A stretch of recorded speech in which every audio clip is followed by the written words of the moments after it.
반갑습니다. 오늘 저에게 주신 하나님 말씀은 요한복음 6장 1절에서 15절입니다. 먼저 읽어보죠. 그 후에 예수께서 갈릴리 바다 곧 디베랴 바다 건너편으로 가시매 큰 무리가 따르니 이는 병인들에게 행하시는 표적을 보미로라. 병자들 고친 것 말하는 거죠. 예수께서 산에 오르사 제자들과 함께 거기 앉으시니 마침 유대인의 명절인 유월절이 가까운지라. 예수께서 눈을 들어 큰 무리가 자기에게로 오는 것을 보시고 빌립에게 이르시되 우리가 어디서 떡을 사서 이 사람들로 먹게 하겠느냐 하시니 이렇게 말씀하시면 친히 어떻게 하실 것을 아시고 빌립을 시험코자 하심이라. 빌립이 대답하되 각 사람으로 조금씩 받게 할지라도 200데나리온의 떡이 부족하리이다. 제자 중 하나 곧 시몬 베드로 형제 안드레가 예수께 여짜오되 여기 한 아이가 있어 보리떡 5개와 물고기 2마리를 가졌나이다. 그러나 그것이 많은 사람에게 얼마나 되겠사옵나이까. 예수께서 가라사대 이 사람들로 앉게 하라 하신대 그곳에 잔디가 많은지라 사람들이 앉으니 수요가 5,000쯤 되더라. 예수께서 떡을 가져 축사하신 후에 앉은 자들에게 나누어 주시고 고기도 그렇게 저의 원대로 주시다. 제가 배부른 후에 예수께서 제자들에게 이르시되 남은 조각을 거두고 버리는 것이 없게 하라 하시므로 이에 거두니 보리떡 5개로 먹고 남은 조각이 12바구니에 찼더라. 그 사람들이 예수의 행하신 이 표적을 보고 말하되 이는 참으로 세상에 오실 그 선지자라 하더라. 그러므로 예수께서 저희가 와서 자기를 억지로 잡아 임금 삼으려는 줄을 아시고 다시 혼자 산으로 떠나가시니라. 서론입니다. 요한복음 6장 2절입니다. 큰 무리가 따르니 이는 병인들에게 행하시는 표적을 보미노라. 앞전에 보면 요한복음 2장에 보면 가나의 혼인잔치 얘기가 나오고요. 4장에 보면 왕의 신하 아들을 고치는 죽은 아들을 살리는 장면이 나오죠. 그리고 5장에 보면 베데스다 못에 대한 얘기가 나옵니다.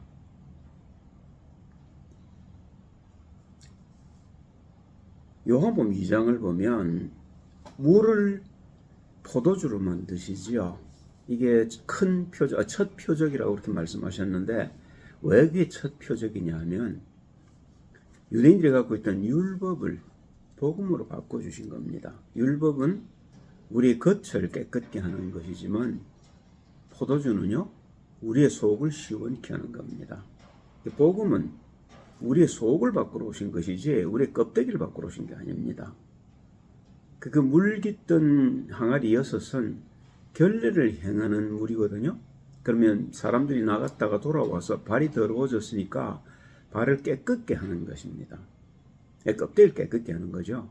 그런데 예수님이 이 땅에 오신 목적은요 우리 속에 있는 더러운 것을 깨끗게 하러 오셨단 말입니다. 다시 말하면 죄를 해결하러 오셨단 말입니다. 첫 번째 주신 기적이 뭐냐? 그게 율법을 복음으로 바꿔주신 겁니다. 두 번째 보면 이제 죽은 아이를 살리는 장면이죠. 그게 예수님이 이 땅에 오셔서 하실 일들인 겁니다. 이 땅에 오신 목적이라는 말이죠. 그게 이제 본론입니다.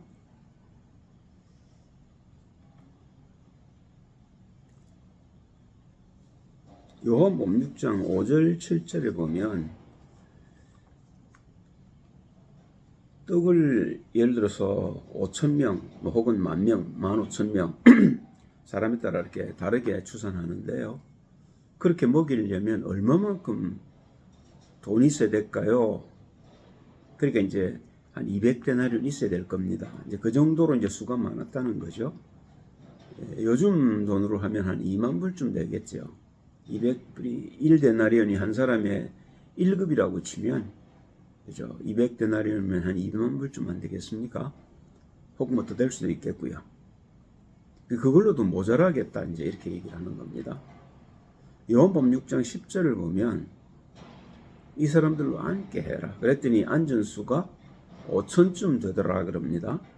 그게 아이들을 포함하고 여자들을 포함한 수인지 모릅니다만은 어쨌건 그렇게 많은 사람들이 모였다는 겁니다. 그리고 주님이 축사하시고 떼줘서 먹고 남은 것이, 배부르게 먹고 남은 것이 보리떡 5개하고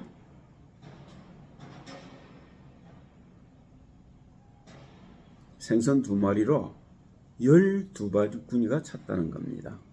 그렇게 사람이 많았다는 거죠. 그러니까 요한복음 6장 14절에 보니까 사람들이 뭐라고 했냐면 그 사람들이 먹고 배부른 사람들이지요. 예수의 행하신 이 표적을 보고 말하되 이는 참으로 세상에 오실 그 선지자라 하더라. 그렇죠. 그 선지자라고 약속하신 성경 구절이 신명기 18장 15절 18절에 있습니다. 읽어보죠. 네 하나님 여호와께서, 이제 모세가 이스라엘 백성들이 하는 얘기입니다. 너희 중 네 형제 중에서 나와 같은 선지자 하나를 너희를 위해 일으키시리니 이는 너희는 그를 들을지니라. 이것이 곧 네가 총회의 날에 호렙산에서 너희 하나님 여호와께 구한 것이라. 곧 네가 말하기를 나도 다시는 나의 하나님 여호와의 음성을 듣지 않게 하시고 다시는 이 큰 불을 보지 않게 하소서. 두렵건대 내가 죽을까 하나이다 하며 여호와께서 내게 이르시되 그들의 말이 옳도다. 내가 그들의 형제 중에 너와 같은 선지자 하나를 그들을 위하여 일으키고 내 말을 그 입에 두리니 내가 그에게 명하는 것을 그가 무리에게 다 고하리라. 그래서 첫 번째 일으킨 선지자가 여호수아지요. 여호수아 1장 1절 9절을 봅니다. 여호와의 종 모세가 죽은 후에 여호와께서 모세의 시종 눈의 아들 여호수아에게 일러 가라사대 내 종 모세가 죽었으니 이제 너는 이 모든 백성으로 더불어 일어나 이 요단을 건너 내가 그들 곧 이스라엘 자손에게 주는 땅으로 가라. 모세가 갈 수 없었던 요단 건너 가나안을 여호수아로 보고 가라는 겁니다. 내가 모세에게 말한 바와 같이 무릇 너희 발바닥으로 밟는 곳을 내가 다 너희에게 주었노니 곧 광야와 이 레바논에서부터 큰 하수 유브라데 이르는 해쪽 서의 온 땅과 또 해지는 편 대해까지 너희 지경이 되리라. 너의 평생에 너를 능히 당할 자 없으리니 내가 모세와 함께 있던 것 같이 너와 함께 있을 것임이라. 내가 너를 떠나지 아니하며 버리지 아니하리니 마음을 강하게 하라. 담대히 하라. 너는 이 백성으로 내가 그 조상에게 맹세해 주리라는 땅을 얻게 하리라. 오직 너는 마음을 강하게 하고 극히 담대히 하여 나의 종 모세가 네게 명한 율법을 다 지켜 행하고 좌로나 우로나 치우치지 말라. 그리하면 어디로 가든지 형통하리라. 이 율법책을 네 입에서 떠나지 말게 하며 주야로 그것을 묵상하여 그 가운데 기록한 대로 다 지켜 행하라. 그리하면 내 길이 평탄하게 될 것이라. 네가 형통하리라. 내가 네게 명한 것이 아니냐. 마음을 강하게 하고 담대히 하라. 두려워 말며 놀라지 말라. 네가 어디로 가든지 네 하나님 여호와가 너와 함께 하느니라 하시니라. 그렇죠? 그래서 여호수아가 이스라엘 백성들을 데리고 요단을 건넙니다. 그런데 이건 그리스도가 오실 그리스도에 대한 예표지요. 이름도 같지 않습니까? 여호수아, 예슈아, 지저스. 그죠? 예수 지저스라는 말은 그리어인데 그걸 우리가 히브리어로 바꾸면 예슈아 혹은 여호수아, 제호수아가 되는 겁니다. 이름도 똑같이 해서 그 이름으로 하나님이 우리를 요단을 건너도록 하신 겁니다. 그 예표를 주신 거죠. 그럼 그 메시아는 언제 옵니까? 마태복음 1장 18절 보니까 신약을 열자마자 하나님께서 그리스도 예수의 출생을 알려주셔요. 18절부터 봅니다. 예수 그리스도의 나심은 이러하니라. 그 모친 마리아가 요셉과 정혼하고 동거하기 전에 성령으로 잉태된 것이 나타났더니 그 남편 요셉은 의로운 사람이라 저를 드러내지 아니하고 가만히 끊고자 하여 자기는 잔 적이 없는데 아내가 배가 부르단 말입니다. 그러니까 의심이 됐지요. 이 일을 생각할 때에 주의 사자가 현몽하여 가로되 다윗의 자손 요셉아 네 아내 마리아 데려오기를 두려워 말라. 저에게 잉태된 자는 성령으로 된 것이라. 이제 의심이 풀렸지요. 아들을 낳으리니 이름을 예수라 하라. 이는 그가 자기 백성을 저희 주에서 구원할 자이심이라 아니라 이름을 여호수아라 해라 그 말입니다. 이름을 예수라 해라. 이름을 예슈아라 해라. 그렇게 말하는 거죠. 이 모든 일에 된 것은 주께서 선지자로 하신 말씀을 이루려 하심이니 가라사대 보라 처녀가 잉태하여 아들을 낳을 것이요 그 이름은 임마누엘이라 하리라 하였으니 이를 번역한즉 하나님이 우리와 함께 계시다니라. 하나님이 우리와 함께하는 방법으로 주신 것이 그 이름이라는 겁니다. 예슈아, 여호수아. 그 이름으로 우리가 천국을 가는 겁니다. 천국 열쇠입니다. 그게. 두 번째, 이제 세 번째입니다. 히브리서 2장 14절 16절을 보면 예수님이 이 땅에 왜 오셨는지를 보여주셔요. 자녀들은 혈육에 함께 속하였으며 그도 또한 한 모양으로 혈육에 함께 속하시면 아담의 형상을 가지고 오셨단 말입니다. 그렇죠? 그래야만 아담의 죄를 해결할 수 있단 말입니다. 혈육에 함께 속하심은 사망으로 말미암아 사망의 세력을 잡은 자 곧 마귀를 없이 하시며 마귀에게 잡힌 모든 인류를 건지기 위해서 예수님은 아담의 형상을 갖고 오셔서 그 아담의 형상을 십자가에 못 박으시려고 하는 겁니다. 또 죽기를 무서워함으로 이게 우리가 마귀에게 잡힌 상태입니다. 일생에 매여 주옥 노릇하는 모든 자들을 놓아주려 하심이니 그러니까 우리는 목숨 중심으로 살죠. 목숨이 어떻게 잘못될까 봐 벌벌 떱니다. 그런데 우리는 이 목숨 중심으로 사는 게 아니고 영 중심으로 사는 자들로 하나님이 만드신 겁니다. 그런데 우리가 목숨을 두려워하는 것은요. 영을 놓쳐버렸기 때문에 그렇습니다. 마귀에게 잡힌 상태란 말입니다. 그래서 마귀가 누르는 대로 우리는 눌려 살 수밖에 없는 존재들이라는 겁니다. 거기서 우리를 건지시려고 아담의 형상을 가지고 주님이 오셔서 우리를 십자가에 못 박으신 겁니다. 여러분과 저를 거듭나게 하시려고 십자가에 못 박으신 겁니다. 아니면 우리는 죽을 수가 없는 거죠. 그 주님 대속하셔야만 우리는 그 주님을 따라 죽을 수 있는 겁니다. 이는 실로 천사들을 붙들어 주려 하심이 아니요 오직 아브라함의 후손을 붙들어 주려 하심이라. 그렇죠. 아브라함의 후손 곧 아담의 후손이라 말입니다. 그렇잖아요. 그래서 아담을 불러서 하나님이 나중에 이제 복음을 허락하시지요. 히브리서 9장 22절을 보면 율법을 조차 거의 모든 물건이 피로써 정결케 되나니 우리의 죄도 마찬가지란 말입니다. 우리가 죽지 않으면 이 피를 해결할 수 없다는 겁니다. 피 흘림이 없은즉 용서함이 없습니다. 그러니까 우리가 용서받기 위해서 우리는 죽어야 되는 겁니다. 여러분과 저는요. 그런데 우리가 죽을 수 없었기 때문에 우린 죄인이라서 죽으면 죄인으로 죽는 거죠. 의인이 오셔서 대신 죽어주신 겁니다. 그럼 그 십자가는요. 예수님은 홀로 지신 십자가가 아니란 말입니다. 여러분과 제가 함께 져야 할 십자가인 겁니다. 그래야만 우리가 거듭날 수 있습니다. 그래서 히브리서 10장 19절 20절에 보니까 그러므로 형제들아 우리가 예수의 피를 힘입어 성소에 들어갈 담력을 얻었노니 대제사장이 1년에 한 번 양의 피를 가지고 소의 피를 가지고 들어갔던 그 지성소에 이제 그리스도 예수의 피를 들고 우리가 들어갈 수 있게 됐단 말입니다. 아무나 들어갈 수 있는 겁니다. 누구든지 믿는 자는 이제 하나님을 만날 수 있는 길이 열린 거죠. 그렇죠? 우리가 볼 수 없었고 만질 수 없었던 하나님, 죄 용서 때문에 양의 피와 소의 피를 가지고 1년에 한 번 들어가서 만났던 그 지성소에 이제 여러분과 제가 그리스도 예수 이름 붙들고 들어가는 겁니다. 그 길은 우리를 위하여 휘장 가운데로 열어놓으신 새롭고 산 길이요. 휘장은 곧 저의 육체니라. 그리스도 예수의 육체로 말미암아 우리가 지성소에 들어갈 권세를 얻은 겁니다. 그렇죠? 이게 예수님이 이 땅에 오셔서 하신 일이란 말입니다. 이제 결론입니다. 요한복음 6장 15절을 보니까 그러므로 예수께서 저희가 와서 자기를 억지로 잡아 임금 삼으려는 줄을 아시고 다시 혼자 산으로 가시니라.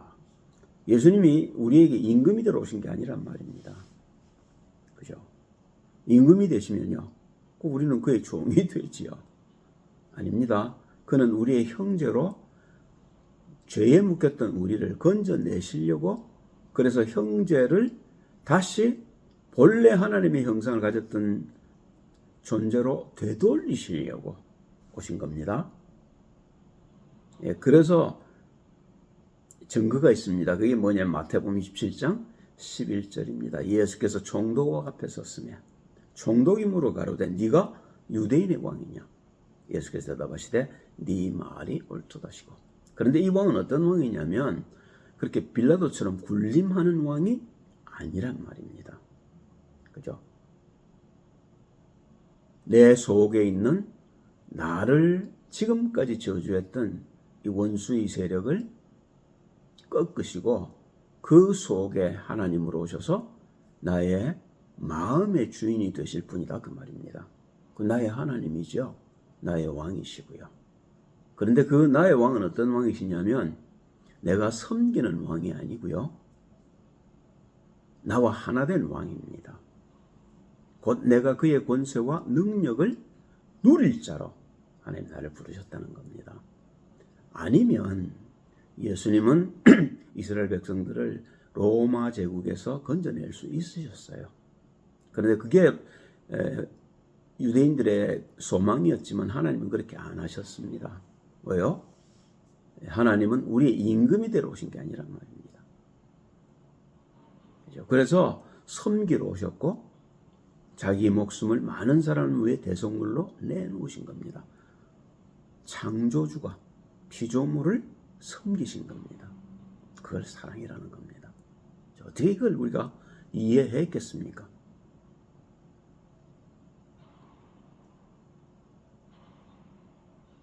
로마서 5장 17절을 보면 바울이 잘 깨달았죠. 한 사람의 범죄를 인하여 사망이 그 한 사람으로 말미암아 왕노릇하였은즉. 그리고 우리는 모두는 사망의 종노릇을 한 겁니다. 이 사망을 죄라는 겁니다. 죄의 종노릇 했는데 보셔요. 더욱 은혜와 의의 선물을 넘치게 받는 자들이 한 분 예수 그리스도로 말미암아 생명 안에서 왕노릇하리로다. 죽었던 우리를 하나님께서 살리시려고 그리스도 예수 이 땅에 보내셔서 이제 우리로 왕노릇하게 하시겠다는 겁니다. 할렐루야. 그죠? 우리는 정말로 비참하게 살았던 인간들인 겁니다. 아무리 내가 돈이 많고 아무리 건강해도 내가 사는 것은 120년. 그 후에 심판이 있다고 약속을 하셨는데 그 심판이 어떤 심판이겠어요? 내가 그 저주의 세력을 이겨내고 그리스도 예수로 말미암아 다시 내 본래의 삶으로 돌아와서 주인 되는 삶, 왕 되는 삶, 그걸 위해 예수 그리스도께서 이 땅에 오셨다는 겁니다. 그렇죠? 그 증거가 계시록 22장 1절 5절에 나옵니다. 본론으로 읽겠습니다. 결론을 읽겠습니다. 또 저가 수정같이 맑은 생명수의 강을 내게 보이니 하나님과 및 어린 양의 보좌로부터 나서 길 가운데로 흐르더라. 강좌 위에 생명나무가 있어. 이거 천국을 얘기하는 겁니다. 12가지 실과를 맺히되 달마다 그 실과를 맺히고 그 나무 잎사귀들은 만국을 소성하기 위하여 있더라. 다시 저주가 없으며 그리스도 예수로 저주는 끝난 겁니다. 하나님과 그 어린 양의 보좌가 그 가운데 있으리니 그의 종들이 그를 섬기며, 천사들이 하는 얘기고요. 그의 얼굴을 볼 터여 그의 이름도 저희 이마 위에 있으리라. 그게 크리스찬이란 말입니다. 다시 밤이 없겠고 등불과 햇빛이 쓸데없으니 이는 주 하나님이 저에게 비추심이라 저희가 세세토록 왕 노릇하리로다. 이걸 우리가 삼위일체라는 겁니다. 그런 존재란 말입니다. 여러분과 제가요. 그렇죠. 그런데 우리가 속아서 마귀에게 종노릇하는 바람에 하나님이 육신의 모양으로 이 땅에 오셔서 우리를 건지시려고 십자가에 죽으시고 부활하셔서 지금 우리의 마음을 두들기고 계신 겁니다. 그 주님을 우리가 마음에 영접하고 내가 그 주님과 하나 되어지는 과정, 그걸 우리가 신앙생활이라는 겁니다. 그 결과가 계시록 22장 1절 5절에서 본 것처럼 예수님이 그 결과를 보고 우리를 그렇게 건지러 오신 겁니다. 그러면 여러분과 저는요, 보통의 존재가 사실은 아닌 겁니다. 그런데 우리가 잘 몰라서 내가 누군지를 모르고 내가 잡혀있는 이 마귀의 권세가 얼마나 강한지를 몰라서 우리가 못 이겨서 우리가 지금까지 고생한 겁니다. 그러나 우리의 눈을 열고 우리가 주께 은혜를 구하면 주님이 걸음걸음 우리를 인도하셔서 우리가 놓쳐버렸던 영광의 축복들을 회복시켜 주시는 겁니다.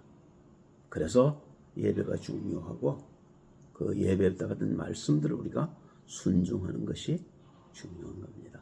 기도합니다. 할렐루야. 주님 찬양드립니다. 그리스도 예수로 말미암아 우리가 얻게 된 하나님의 능력과 권세를 이제 사용할 수 있게 우리에게 믿음을 허락해 주옵소서. 그래서 아직도 어둠에 묻혀 있는 많은 주의 백성들이, 나의 형제들이 빛 가운데 나올 수 있도록 돕게 하옵소서. 주 예수 그리스도의 이름으로 기도합니다.